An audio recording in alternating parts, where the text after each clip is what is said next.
المطلوب أيضا في تموضع المنطقة العربية بعد دور المرأة وجهة نظر.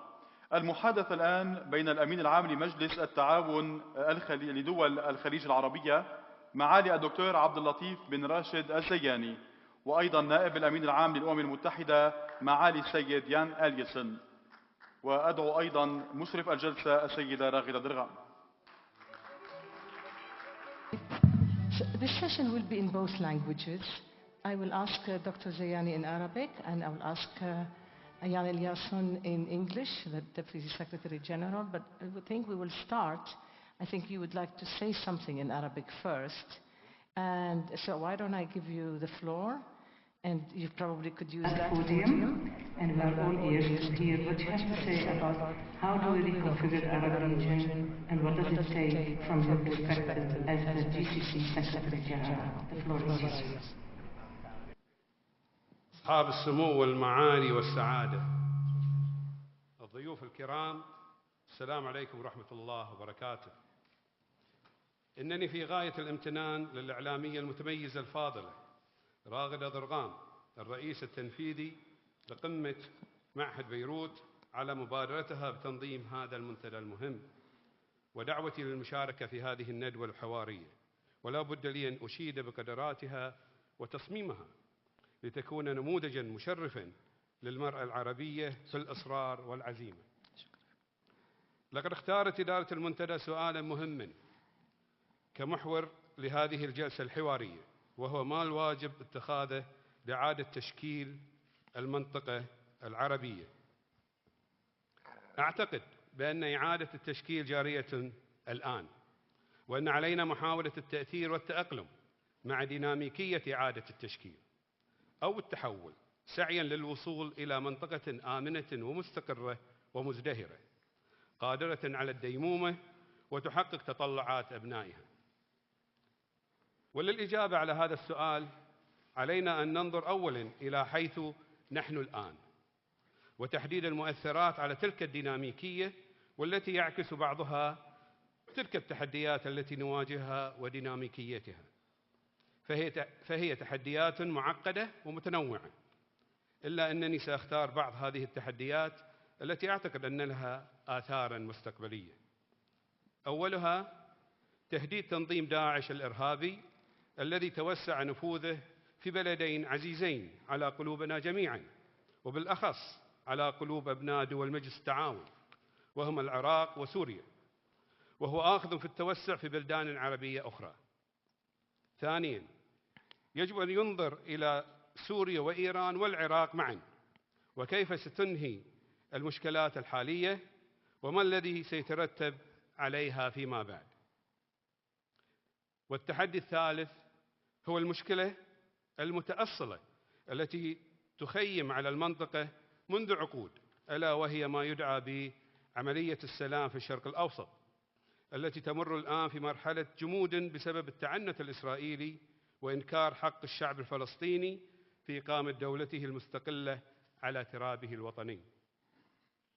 وهناك الكثير من التحديات الخطيرة الأخرى التي ينبغي عدم الاستهانة بها، كالتوصل إلى حل للوضع في اليمن وليبيا، ومسألتي إعادة الإعمار والمساعدات الإنسانية، كما أن هناك تحديات أخرى ورغم عدم ارتباطها الوثيق بموضوع الأمن إلا أنها تسهم في الاستقرار الإقليمي، بما فيها تقلبات أسعار الطاقة والموارد الطبيعية الآخذة في النضوب، إضافة إلى تحديات التنمية البشرية. كما أنني أعتقد أن أي حديث عن إعادة تشكيل المنطقة لابد أن ينظر إلى خارج المنطقة، ويؤخذ في الاعتبار العوامل الخارجية التي تؤثر على مصيرنا. سوف أتناول هذه التحديات كلاً على حدة، ولكن في البداية وكما تلاحظون فإن ميزان القوى في الشرق الأوسط جاري إعادة تشكيله حالياً، فدول مجلس التعاون والدول التي تشاركها اهتمامها قد وحدت موقفها حول مسائل الدفاع والأمن الذي أسفر عن تطبيع العلاقات والدخول في تحالفات جديدة بين الشركاء الإقليميين.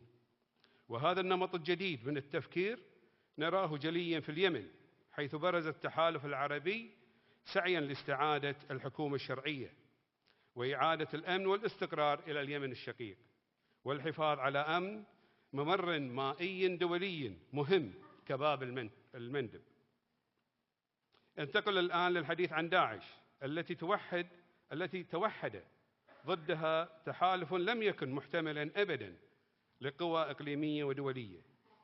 إنني لا أستهين بالصعوبات، إلا أن محاربة داعش والقضاء على خطرها سيكون ممكنا فيما لو قامت الأطراف المناهضة لداعش بما فيهم الروس بالعمل معا بأسلوب منسق.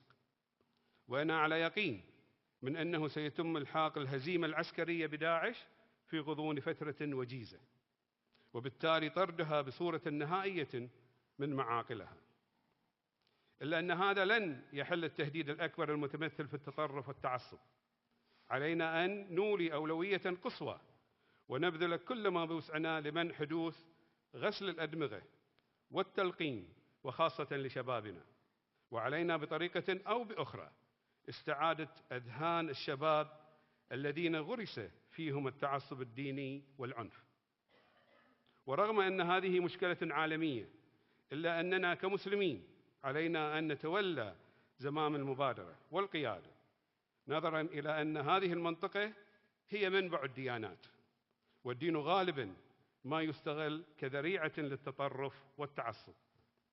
لقد أخذ مجلس التعاون هذه المسألة على محمل الجد، وعلى المستوى العالمي آمل أن يتمكن مركز الأمم المتحدة لمكافحة الإرهاب الذي تم إنشاؤه بمبادرة من الملك الراحل عبد الله بن عبد العزيز طيب الله ثراه، وبتمويل من المملكة العربية السعودية، من العمل كنقطة اتصال لتبادل الأفكار وتنسيق الجهود لمكافحة التطرف. ومجلس التعاون على استعداد تام للتعاون مع هذا المركز الرائد. أما فيما يخص سوريا، فالملاحظ أن الأوضاع الأمنية والسياسية تتغير بصورة شبه يومية، خاصة مع كم القتل والدمار الذي يحدث، والظهور النشط لروسيا في هذه الأزمة عبر تدخلها العسكري المستغرب.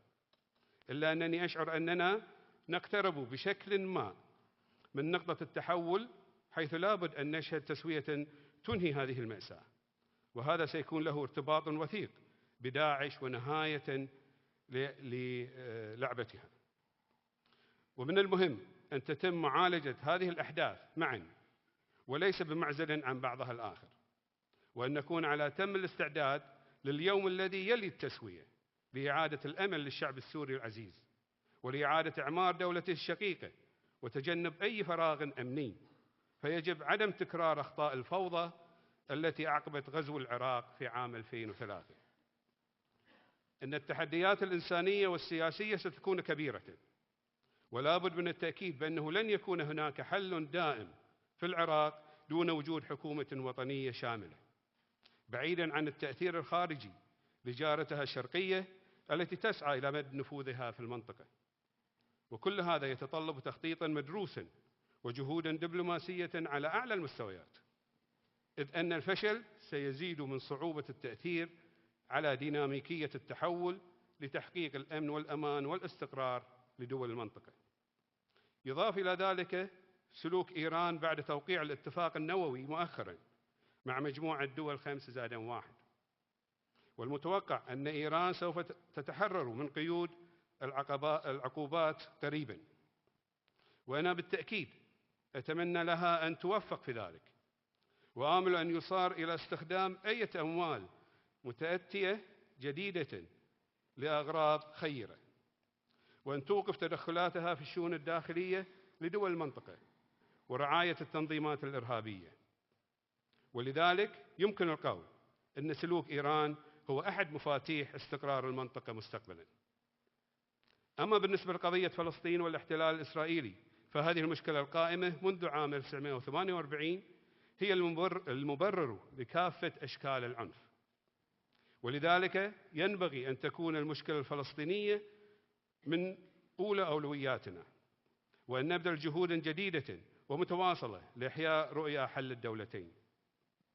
لقد فشلت العديد من المبادرات، أحيانا بسبب انعدام الثقة، وأحيانا أخرى بسبب الخراب المتعمد.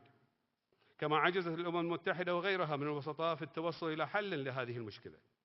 ولا أدري ما هي مبررات هذا الفشل، لكنني أعلم أنه إذا كان بمقدور القوى العظمى لمجموعة 5+1 توقيع الاتفاق النووي مع إيران بالرغم من الاعتراضات الشديدة من قبل الحكومة الإسرائيلية وشكوك العديد من الدول العربية، فإنه ينبغي أن يكون بالإمكان التوصل إلى تسوية دائمة وعادلة للمشكلة الفلسطينية. وأعتقد أن هذه المسألة مهمة لكي تنعم المنطقة بغد أفضل ومزيد من الاستقرار والازدهار. إن كل ما ذكرت من السهل قوله، إلا أنه ينبغي تجسيده في أفعال لكي نستطيع التأثير على ديناميكية التغيير والتحول القائمة. أنا لا أقلل من شأن الصعوبات، إلا أنه من المؤكد أننا لن نتمكن من تحقيق الهدف المنشود باتباع أساليب التفكير التقليدية التي عفى عليها الزمن. إننا بحاجة إلى أساليب جديدة تنطوي على إعادة تقويم الإرادة السياسية ووضع الثقة في بؤرة جهودنا، والعمل على التأثير على ديناميكية هذا التحول باعتبار أن التحديات هي فرص لتحقيق غاياتنا المشروعة والمنشودة. لقد كانت منطقتنا العربية دوما منطقة تكتنفها مصالح متضاربة تسعى فيها القوى العالمية إلى تنفيذ أجنداتها الخاصة، وتحرض المكائد الدولية دولة ما ضد الأخرى. أشعر أنني أستطيع أن أقول دون مبالغة أننا في التاريخ الحديث لدولنا لا نملك التحكم التام بمصيرنا على نحو حقيقي، إلا أنني أعتقد أن هذا سوف يتغير مع ظهور التوازن الإقليمي الجديد، ومع ذلك سنظل جزءا من المجتمع الدولي، وسوف نستمر في التأثر بالضغوطات العالمية ومحاولة التأثير عليها. وكما كانت الحال في الماضي سوف نعول على المساعي الحميدة للأمم المتحدة.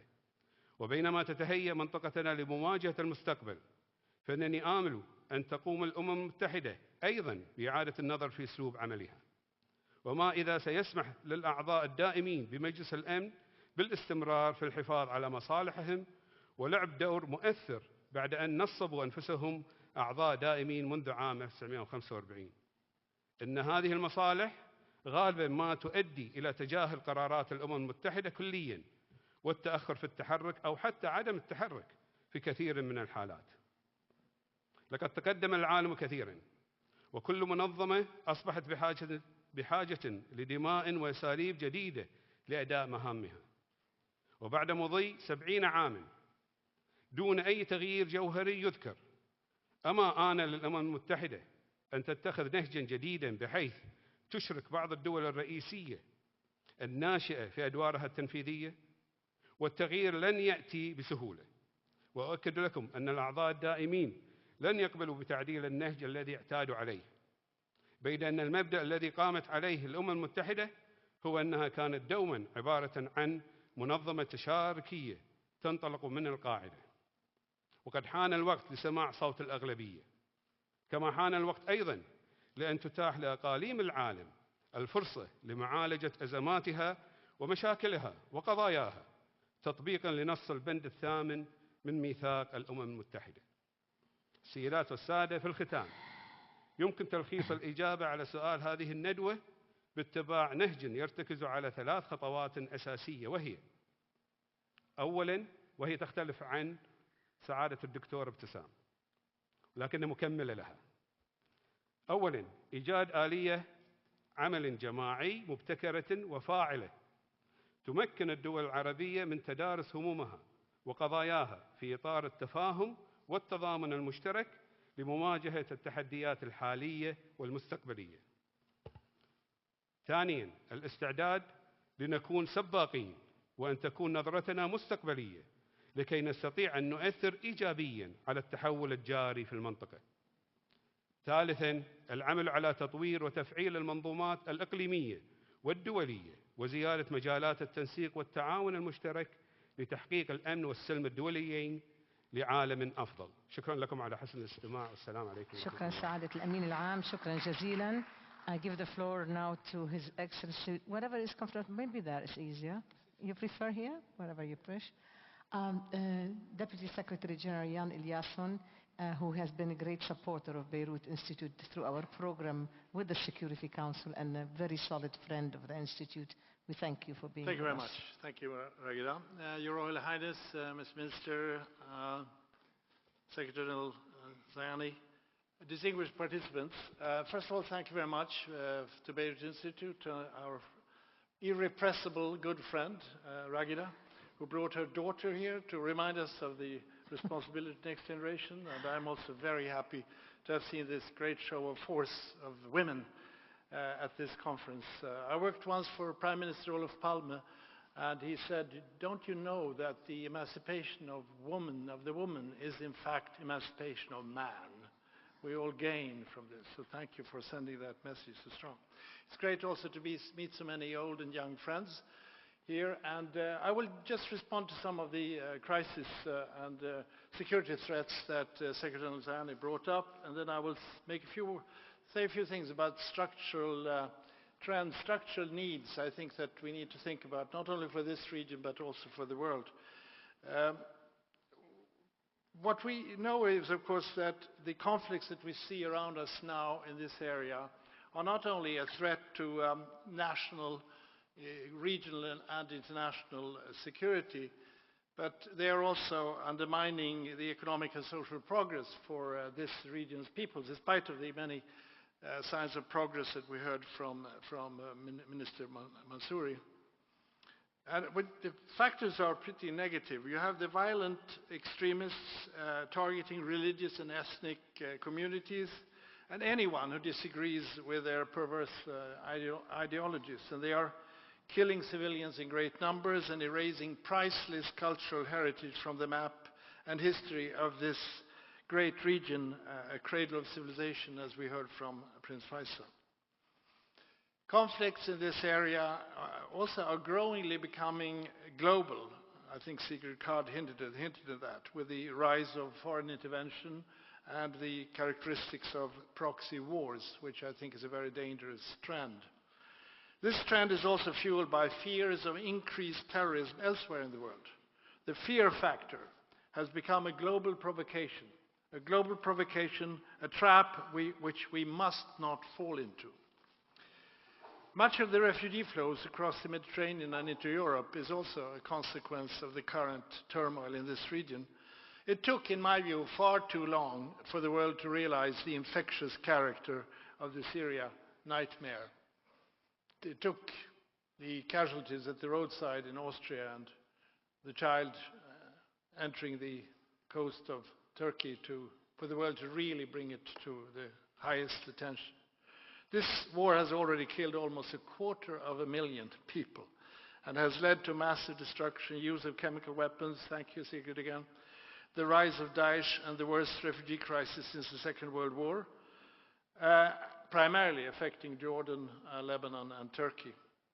As hostilities now escalate, most recently through the Russian military intervention, the international community, the Security Council, and I really want to point to the Security Council responsibility, as well as regional powers, must now work in a more determined way toward a credible political transition in Syria. An end to this war is in everybody's enlightened self-interest. Enough is enough. The United Nations and our Special Envoy are prepared to assist in these efforts. In Iraq, the vast majority of people in need are internally displaced. All actors must now do more to promote stability and reconciliation. Earlier failures to address marginalization and other grievances have been strong reasons for the current upheaval. In Yemen, aerial attacks and assaults on the ground continue to have a devastating impact on civilians and on the country's infrastructure. The UN is struggling to reach people in urgent need of humanitarian assistance, and meanwhile terrorist groups, mainly Al-Qaeda, are seizing territory and critical infrastructure. All this underlines the urgency of ending the fighting and starting the political talks this month. This month. Our UN Special Envoy Ismail Sheikh Ahmed is prepared to do everything to move the political process forward, and so are we in New York, of course. Terrorist groups, along with criminals and human smugglers, are also gaining a foothold in Libya. Millions of people are in need of humanitarian assistance. All parties must now support the recent political agreement. I just talked to the minister about that. It gives the Libyans an inclusive and workable roadmap for the remainder of the transition process. And of course, and overarchingly, as the Secretary just said, resolving the Israeli-Palestinian conflict, the infected wound in the region and the world, remains crucial as a matter of justice and as a part of our efforts to counter and prevent violence in the whole region. We already see alarming confrontations around Jerusalem these days. The relationship between Iran and the GCC, a very important subject, and Arab countries, not least Saudi Arabia, is a fundamental factor for security or insecurity in the region. I worked with this issue since 1980 as a young diplomat serving at the side of Olof Palme in the mediation, and I've been part of the Resolution 598, paragraph 8, regional security, which was never really discussed. The nuclear agreement between the P5+1 and Iran has the potential to lead to cooperation on crisis in the region. As a general rule, I would say, there is much to gain from dialogue and diplomacy, particularly between neighbors. History and geography are determining factors for foreign policy. I am, however, deeply aware of the need for trust building in view of present tensions and in this fundamental relationship. But I think it is important to focus on this for long-term stability in the region and in the world. It's an important factor for all of us. Now, dear friends, just a few words on the long-term steps, the structural steps that could be taken to deal with the roots of the region's instability. And I hope it's not presumptuous of me to bring this up, and I do respect, of course, cultural differences and characteristics. But as a man representing the UN Charter and the declarations that are guiding us on the universal level, I must remind of the important factors of defense of pluralism and diversity, promotion of well-functioning institutions, access to justice, the empowerment of women, and respect of other democratic rights. The deficits in these areas over the years have been highlighted by the region's own leading scholars, which I really have admired these reports over the years in the Arab Human Development Report since 2002. And here I would like to congratulate, by the way, the National Dialogue Quartet in Tunisia to its well-deserved Nobel Peace Prize, sending a powerful signal about the need of reform and the importance of rule of law and of strong institutions. Several of you have also pointed to the importance of focusing on conditions and opportunities for young people. This is a global phenomenon, a global threat, but very much present in this region. 75% of the region's population is under the age of 30, yet their voices are often absent from political decision-making. Widespread youth unemployment and marginalization is a breeding ground for frustration and powerlessness, and in some cases, sources of violent extremism. At the same time, many young Arabs, and I met several of them, are engaged in various forms of societal change, often through social and economic entrepreneurship. Imagine the positive change that would be possible if they were to be further empowered. Finally, nations benefit from an environment that allows civil society to flourish. Youth and women, religious and community leaders should be involved and given a role in charting the road ahead. In some places, the trend, unfortunately, is running the opposite direction, with new constraints and laws which keep civil society and the media from doing their vital work. At the end of the day, the only viable road towards peace, prosperity, and dignity for all is through political dialogue and through the inclusive and transparent building of our societies. Both in the world and in our nations, there is no peace without development, and there is no development without peace. And there is neither lasting peace nor sustainable development without respect for human rights and the rule of law, as was stated in the UN Summit 2005, which I had the honor to preside for. These are the three pillars on which the United Nations is built. We certainly need reform. But these foundations, these pillars, are the pillars of stability and well-being for all its member states and its peoples. Let us never forget the first three words of the UN Charter, we the peoples. It is to our peoples that we ultimately are and should be responsible and accountable. Thank you very much. Thank you very much. Thank you very much, Mr. Deputy Secretary General. Because we would like to give you a break, and because here's a proof that really nobody listens to my word, despite all the accusations that everybody tells me you're controlling. I think both wonderful gentlemen just defied my begging that it's 7 minutes each, so it's going to be only 10 minutes conversation, with your permission. And for the sake of efficiency, with your permission, this conversation will be in English, if you don't mind. Let me start with you, Mr. Secretary General. You have, at least your region, the GCC, they have frustrations with the United Nations over many issues, from Yemen to Syria, maybe to Libya, but let's just say Yemen and Syria for now. And your frustrations are expressed sometimes, but I think it pivots around Iran. What would you like to ask Deputy Secretary General Jan Eliasson what do you want to ask him for in order to build better trust and fix this little bit of a problem? Well, actually, to answer the question of relationship, the ultimate objective of any relationship is to really achieve cooperation. And to achieve cooperation, it really hinges on two pillars, communication and trust. Communication, including diplomacy, as His Excellency has indicated, and trust to be consistent and with mutual respect and adhering to agreements and commitment. What we need to see is the Security Council taking decisions and resolutions with protecting the credibility of the Security Council and provide for the United Nations, and in particular the Security Council, to provide the environment where those two pillars can be achieved, whether it is the communication or building the trust. There are opportunities.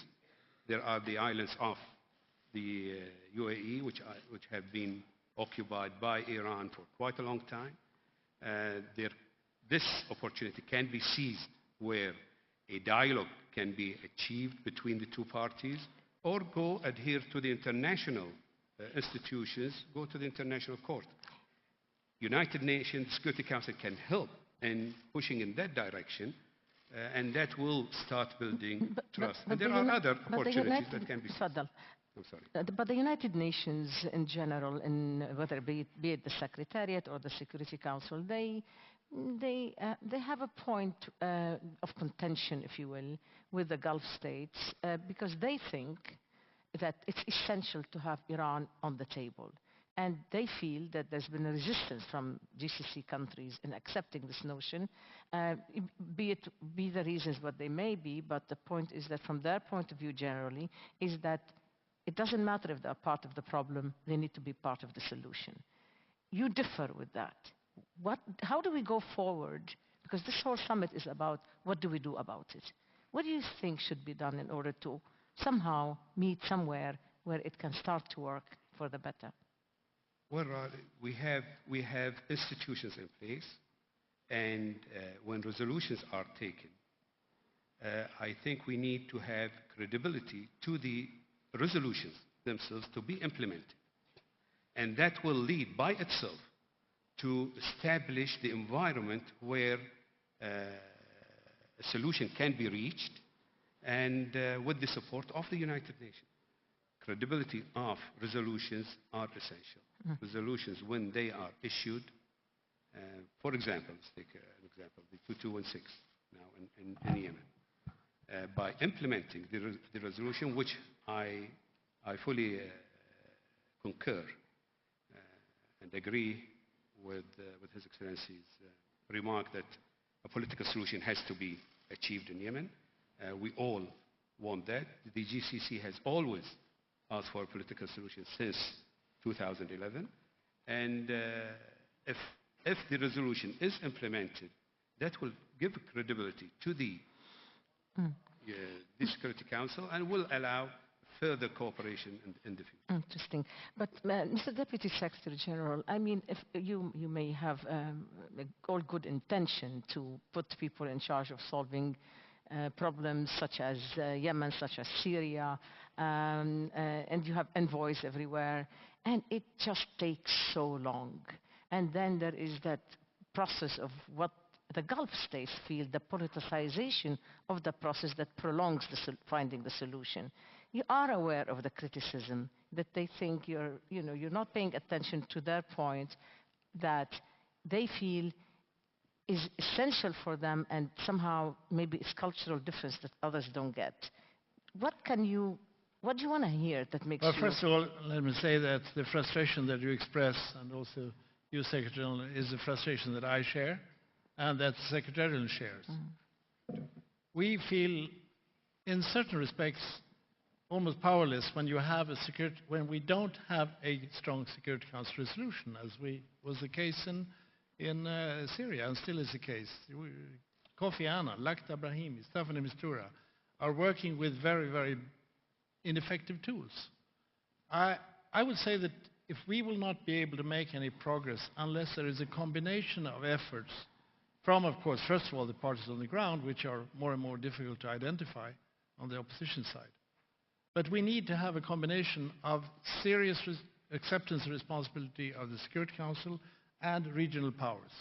For once, in the Secretary General's speech in the General Assembly last week, we pointed to the key nations that have to accept responsibility. And we mentioned them by name. Russia, United States. There the dialogue is now going on in spite of the military intervention. It's a military dialogue, actually. And then you have the need for, as your question to the Secretary General, is Saudi Arabia, Turkey, and Iran. And of course, Iran's role is crucial. We would like to see ways to bring their voices in. We know there are basic differences, not least between the GCC countries and Iran. But I still think that we need to have a world where we are willing to talk to the other side. Why are you so keen on that? Why is this an essential point that you're just making it the pivotal point in your process? Why is that something that you just are hanging on to no matter what? But you know very well, of course, Iran's role for the war in Syria, in that particular example.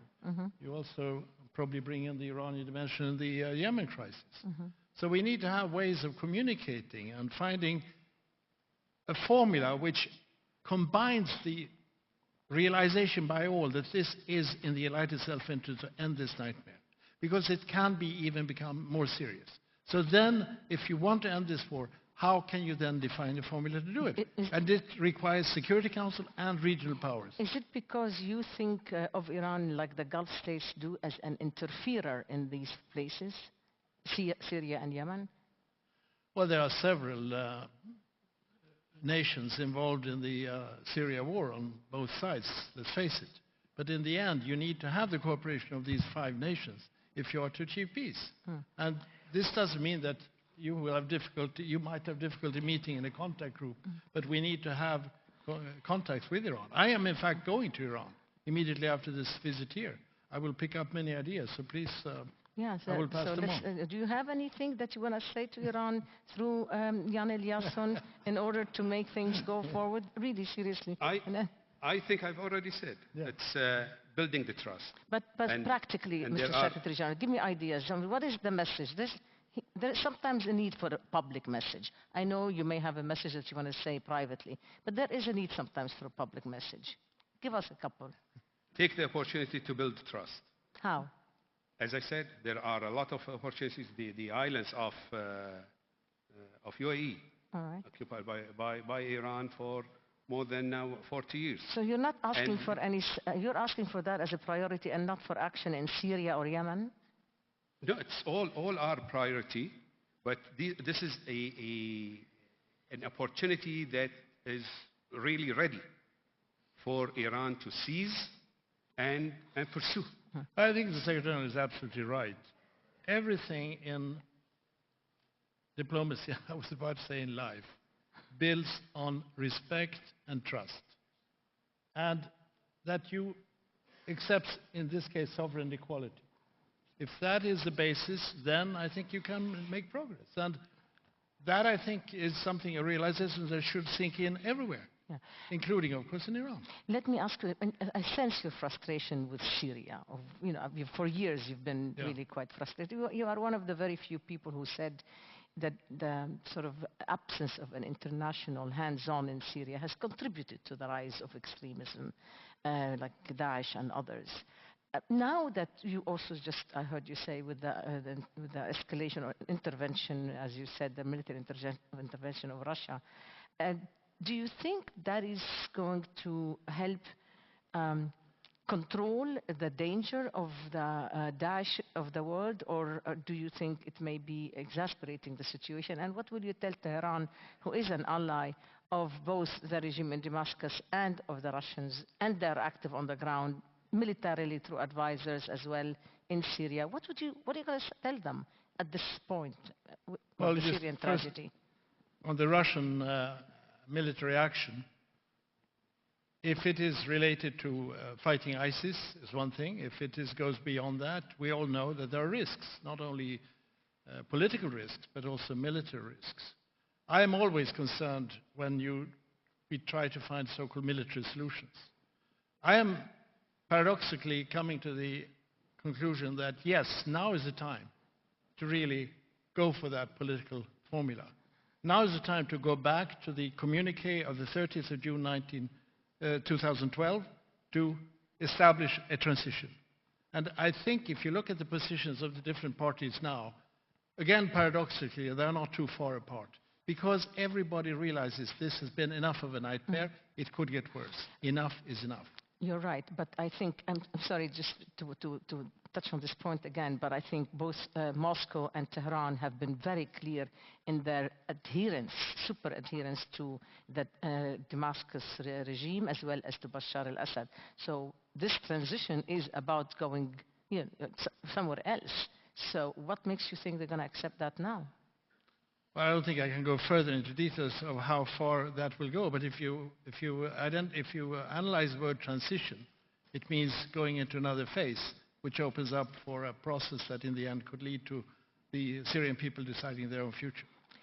Mr. Secretary General, I want to speak of a hopefully potential success in the presence of the Libyan foreign minister of the good efforts of an envoy of the United Nations. Hopefully it will produce results, Libya.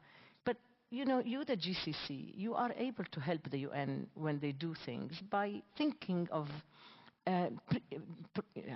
proactively of funds in order to help through these transitions. There are problems that need your proactive policy and your proactive plan rather than wait till there is a crisis and you say, all right, I'll come in, I'll pay. Will you think about this sort of thing? Is this something you've been thinking about? Maybe Abdullah Bshara, who is the first Secretary General of the GCC, maybe he had that in mind when he first helped establish it. Is this something that crosses your mind? Well, I think we should go even beyond that.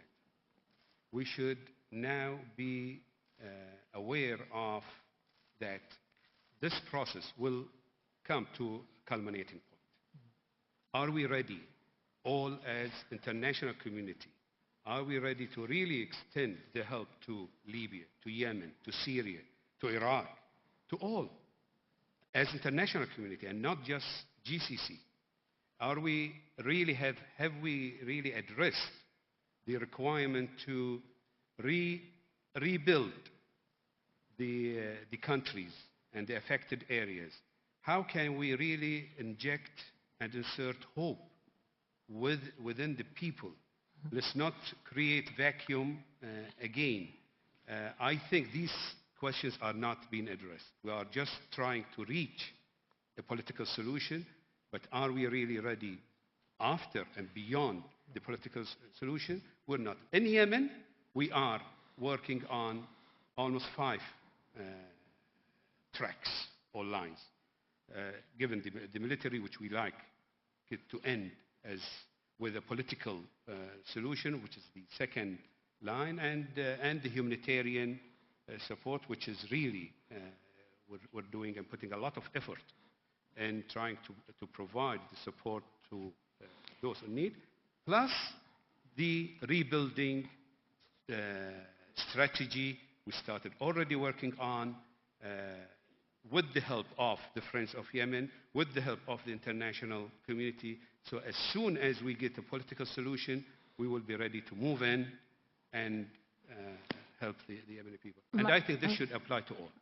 My last point to both of you, and it's something that I wish you would focus very, very strongly and speak as frankly as you can. What is the one or two thoughts that you would want the summit to think about for the next couple of days, help try to do? What is the most important must do in order to positively reconfigure the Arab region and its global space? Please. I think you need to work for peace and reconciliation, both within societies and between nations. If we don't have stable societies which are built on inclusiveness, there is always an element of insecurity and which could lead to crisis. So there is now, in today's world, no large difference between national and international. Building a good nation built on inclusiveness and justice is the best contribution to regional national security. But we, on the international side, need also to provide the help we can. And I'm glad you pointed to Chapter 8 of the UN Charter, which means that regional and global organizations need to work together. But we can't do it if there's not enough of political will of member states. And that's why this conference, Ragida, is so important, because here you meet not only the leadership of nations, but you also meet civil society, the academic world, everyone who needs to contribute. We will never be able to make it, not even on the Sustainable Development Goals we just adopted, without this mobilization. We need to mobilize the good forces in today's world. We must not fall in the trap, the provocation of fear. We need to see that we have a common goal, but that means doing the right thing at home and also between us. Secretary General? Well, I think, first of all, we need to agree on the end state. The end game. The end game, the end state. What do we want to really reach to? And I think what we need is a region, if I can summarize it, a responsible global region. A region that is secure, safe, prosperous, sustained, that reach that economic prosperity to the individuals, to the people. Now, to achieve that, I think if we agree on that as the goal, the objective, then we really need a collective mechanism. We need all to sit together and say, okay, how can we reach that? Keeping in mind fundamental principles and values, which is respect your neighbors, respect the sovereignty of the others, not to agree on resolving conflict through dialogue and peaceful manners, to have the region free of weapons of mass destruction. Things like that. These are the principles that we need to agree on, and we say, okay, now what is the mechanism and what are the institutions? How can we modify existing institutions? And do we really need to create new institutions that will facilitate implementing that mechanism to achieve the objective? Well, should you need a non-governmental entity in order to be that mechanism, Beirut Institute is available to be helpful in such a process.